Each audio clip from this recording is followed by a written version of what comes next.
పవన్ కళ్యాణ్ గారు వర్సెస్ లోకేష్ అని చెప్పి అసలు ట్విట్టర్లో కానీ లేదా సోషల్ మీడియాలో కానీ జన సైనికులు, తెలుగు తమ్ముళ్ళు, తెలుగు మహిళలు అసలు మామూలు యుద్ధం కాదు. ఎలక్షన్ ముందు కూడా ఇలాంటి యుద్ధం చూడలేము. ఏంటి కావాలని ఎవరైనా దీనికి రాజేస్తున్నారా ఈ అగ్ని, లేకపోతే వాస్తవంగా ఇన్సైడ్ ఏదైనా జరుగుతుందా? వర్మ గారు మీ ప్రశ్నకు ఒక పోలిక కోసం చెప్తాను. వర్మ గారు అక్కడ కూర్చొని ప్రశ్నలు అడుగుతున్నారు, తెలకపల్లి రవి ఇక్కడ కూర్చొని సమాధానాలు చెప్తున్నారు.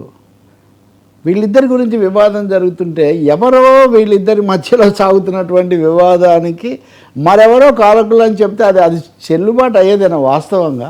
ఓకే, రెండు ఇక్కడ తెలుగు సేన ఒకటి ఉంది, జనసేన ఒకటి ఉంది. జన సైనికులు, తెలుగు సైనికులు ఎందుకు పోటాడుకుంటున్నారు? లేదా ఎందుకు ఇవన్నీ ఊరికనే జరుగుతాయా?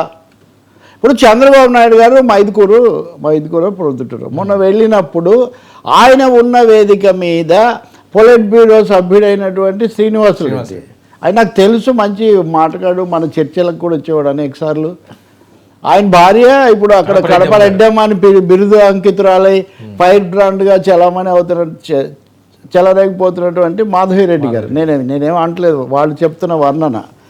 మరి అంత శక్తివంతుడు, అంత సమర్థుడు, మాట కలిగిన శ్రీనివాసరెడ్డి పొలిట్ బ్యూరో సభ్యుడు కూడా చంద్రబాబు నాయుడు గారు పాల్గొన్న వేదిక మీద ఆ ప్రస్తావన చేస్తారా? లోకేష్ బాబును డిప్యూటీ సీఎంను చేయాలి, మీరు పలానా ఐటీలో ఇచ్చేశారు, చొరవ తీసుకున్నారు, ఇంకా ఒక డైలాగ్ మీరు నోట్ చేయాలి. తర్వాత మనకు యువతరం నాయకుడు బాబే కాబట్టి బాబును మనం ఇప్పటి నుంచి చేయాలి. ఇంత స్పష్టంగా చంద్రబాబు సమక్షంలో శ్రీనివాసరెడ్డి చెప్తే చంద్రబాబు దాన్ని ఆమోదించారా? ఆమోదిస్తున్నట్టు ప్రకటించారా? లేదు. ఇలాంటి విషయాలు మాట్లాడొద్దన్నారా? లేదు. కాబట్టి మౌనం అర్ధాంగీకారం చాలా స్పష్టంగా. ఒకటి, అసలు మీరు మన ఇద్దరం ఇక్కడ కూర్చున్నామంటే అసలు ఏమీ తలాదొక్కలేని టాపిక్ ఏం రాదు కదా. అందులో ముఖ్యమంత్రి చాలా అనుభవజ్ఞుడైనటువంటి పట్టు కలిగిన ముఖ్యమంత్రి, అది కూడా కడప జిల్లా, అది కూడా మనం గుర్తుపెట్టుకోవాలి. ఆ కడప జిల్లాలోనే పవన్ కళ్యాణ్ అంతకుముందు వెళ్ళి మాట్లాడారు. అప్పుడు ఆమె ఉన్నారు, మాధవిరెడ్డి. ఏది ఆ స్కూళ్ళ పర్యటన, మనం దాని గురించి కూడా ఆ రోజు లైవ్లో మనం మాట్లాడాం. ఇంకొకటి, అది ఒక విధంగా పక్కనే దాన్ని దేవుని గడప అంటారు. ఆ తిరుపతిలోనేమో పవన్ కళ్యాణ్ అంతకుముందు చాలా తీవ్రంగా మాట్లాడారు. మీరు ఇక్కడ ఒక 3 పోలికలు మీరు గమనించవచ్చు. పవన్ కళ్యాణ్ ముఖ్యమంత్రి చంద్రబాబు ఉండగానే నేను క్షమాపణలు చెప్తున్నాను, ఇది ఎంత పొరపాటు, ఈ పద్ధతిలో ఆయన మాట్లాడారు. లోకేష్ చంద్రబాబు ఉండగానే కుప్పంలో పెద్దన్నల మనమే, పెద్దన్న పాత్ర మనదే, మనం లీడ్ చేయాలని ఆయన చెప్పారు. అప్పుడు ఆ 2 చోట్ల మౌనం వహించిన చంద్రబాబు నాయుడు ఈరోజు కూడా మౌనం వహించాడు. కానీ లోకేష్ ఏ థీమ్ అయితే కుప్పంలో చెప్పాడో, మనం పెద్దన్న మనమే లీడ్ చేయాలని ఏదైతే చెప్పాడో, శ్రీనివాసరెడ్డి ఇంకో భాషలో దాన్నే అక్కడ ఆయన ప్రకటించాడు. ప్రకటించిన దాన్ని రైట్ రాంగ్ అని చంద్రబాబు ఏమీ అనలేదు. అంటే ఒక విధంగా అనలేదు అంటే దాని అర్థం ఏంటి? కనీసం ఒక చమ్మక్కన్నా వేసేవాడు. కాబట్టి చంద్రబాబు ఆశీస్సులతోనే ఈ చర్చ నడుస్తూ ఉంది. తెలుగుదేశం అధినాయకత్వం, ఇంకా చెప్పాలంటే నారా నందమూరి కుటుంబాలు, నందమూరి వారి అల్లుడే కదా, నారావారి వారసుడు నందమూరి వారి అల్లుడు. కాబట్టి ఈ చర్చ తెర మీదకి తేవాలి. ఎందుకంటే మరి ఇది మల్టీ స్టారర్ ఫిలిం కాస్త సోలో హీరో ఫిలిం అయిపోతుంది. ఎంతసేపటికి పవన్ కళ్యాణ్ మీద ఫోకస్ వెళ్తుంది. కాబట్టి ఈ చర్చ తీసుకురావడం అవసరం అనే వాళ్ళు భావించారు. కాబట్టి ఈ డిప్యూటీ చీఫ్ మినిస్టర్ చర్చ ఇంతగా వచ్చింది. దీంట్లో ఇంకొక ముడిపడి ఉన్నది ఏంటంటే, ఇంకా నేను మీకు ఒక లింక్ కూడా చెప్తాను. అమిత్ షా వచ్చినప్పుడు ఇది చేశారు. చంద్రబాబు గారు ఏం చెప్పారు? నా బొమ్మ, పవన్ కళ్యాణ్ బొమ్మ పెట్టమని అన్నారు. కానీ అమిత్ షాతో పాటు ఈ 2 బొమ్మలకు తోడు లోకేష్ బొమ్మ కూడా పెట్టారు. సో 4 బొమ్మలు ఒక వరుస. దాని అర్థం ఏంటి? కాబట్టి అధికారికంగానే తెలుగుదేశం, అనధికారికంగానే అధికారిక ఇది. వాళ్ళు ఈ చర్చ లేవనెత్తుతున్నారు.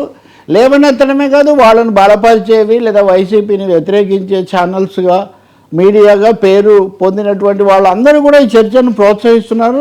అసలు ఇంకా చెప్పాలంటే దీనికి జన సైనికుల మీ దగ్గర ఏదైనా ఉందా? జన సైనికుల ప్రతిస్పందన కూడా చూస్తే బాగా కొంచెం మీడియాలో ఎక్కువగా కనబడే కిరణ్ రాయల్ లాంటి వాళ్ళు లేదా ఇతరులు, మీరు డిప్యూటీ సీఎం అయితే మేమే సీఎం, లోకేష్ డిప్యూటీ సీఎం అయితే పవన్ సీఎం అనే వరకు వీళ్ళు వెళ్తున్నారు. అంటే దీని వైసీపీ వాళ్ళ కుట్ర వల్ల జరుగుతుందని ఏమైనా చెప్పగలమా వర్మ? కిరణ్ రాయల్తో లేకపోతే మీ దగ్గరికి వచ్చి ఆమె అరుణ గారు మాట్లాడుతుంటారు, లేకపోతే ఇంకొక శాంతి ప్రసాద్తో వైసీపీ వాళ్ళు మాట్లాడించగలుగుతారా? లేకపోతే అక్కడ శ్రీనివాసరెడ్డి మాట్లాడింది కానీ ఇంకొక ఆయన ఛానల్స్లో చెప్తున్న ఆయన లేదు. వర్మ ఎవరో ఎందుకు వర్మ పిఠాపురం పీఠం నుంచి ఆయన స్వయంగా వచ్చి ఆయన మాట్లాడడం అది ఊరికే జరుగుతుందా? సో అక్కడ పరిస్థితి అలా ఉంది. దానికి మానసికంగా, భౌతికంగా, రాజకీయంగా, పాలనాపరంగా రంగం సిద్ధం చేయబడింది. ఈ సిద్ధం చేయబడినటువంటి పరిస్థితిని ఈ చర్చ ఇదంతా ప్రతిబింబిస్తుంది. ఇంకా ఇది వెనక్కు పోలే చూడండి, ఒక్క తెలుగుదేశం నాయకుడైనా చంద్రబాబుతో సహా.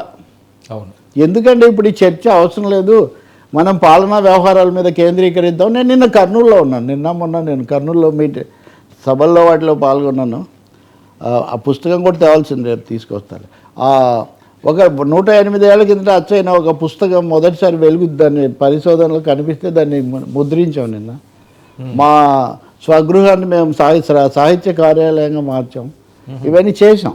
ఆ సమయంలో నిన్న అభివృద్ధి మీద చర్చ జరుగుతుంటే నేను ఒక మాట చెప్పా, ఏ అంటే ఆంధ్రప్రదేశ్, ఏ అంటే అమరావతి, పి అంటే పోలవరం, ఏపీ అని చంద్రబాబు కొత్త నిర్వచనం ఇచ్చారు. అది అట్లా ఉంచుదాం. కానీ ఇప్పుడు L for Lokesh, P for Pavan, AP కాస్త ఇప్పుడు ఏపీ చర్చ మొత్తం ఎల్పీ చుట్టూ తిరుగుతున్నటువంటి ఒక ఆసక్తికరమైన పరిస్థితి చూస్తున్నాము. ఇందులో పి ఫర్ పవనే కాదు, పి ఫర్ పాలిటిక్స్ కూడా.